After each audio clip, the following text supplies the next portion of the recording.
What's up? Bonanza episode 9, cell staining. Alright.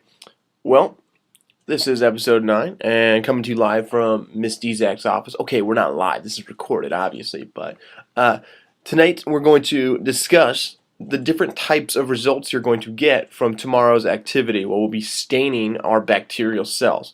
Now, over the week we've been growing our bacteria, and I gotta say, I've seen the results and it is shocking to see what kinds of bacteria have grown on your plates, specifically the ones that came from your thumbs. Alright, so how are we going to do this?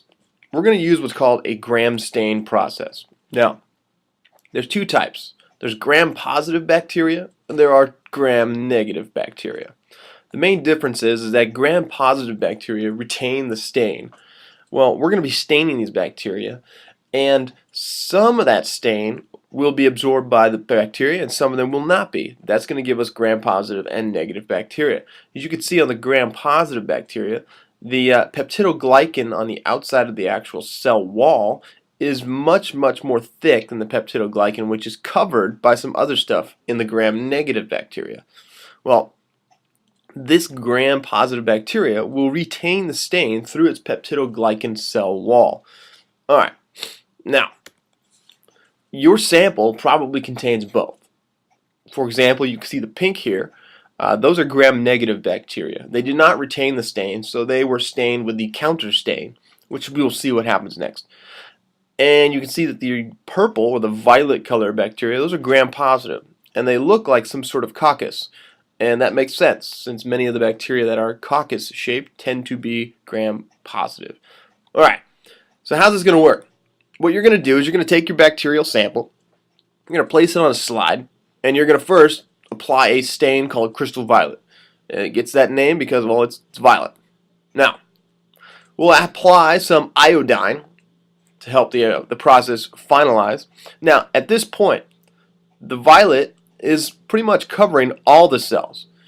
But whether or not retains it is up to, well, the cell wall on the outside of the actual bacteria.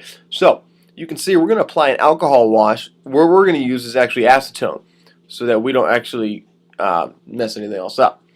It works the same way. What it's going to do is it's going to decolorize those bacteria that are gram-negative. You can see the gram-negative bacteria do not retain the purple or violet color. Whereas in D, you can see, we apply our final stain. Our final stain is a counter stain to show the other bacteria that exist that are not gram-positive. Alright, some of the notable examples of gram-positive bacteria you guys may have heard of. If you ever had a staph infection, it's caused by gram-positive staphylococcus, and that's right here in the picture. Same thing with streptococcus, whether it's streptococcus mutans that causes cavities, or it's streptococcus that causes strep throat. Either way. Clostridium, definitely gram-positive. Alright, tonight's music example is White Zombie.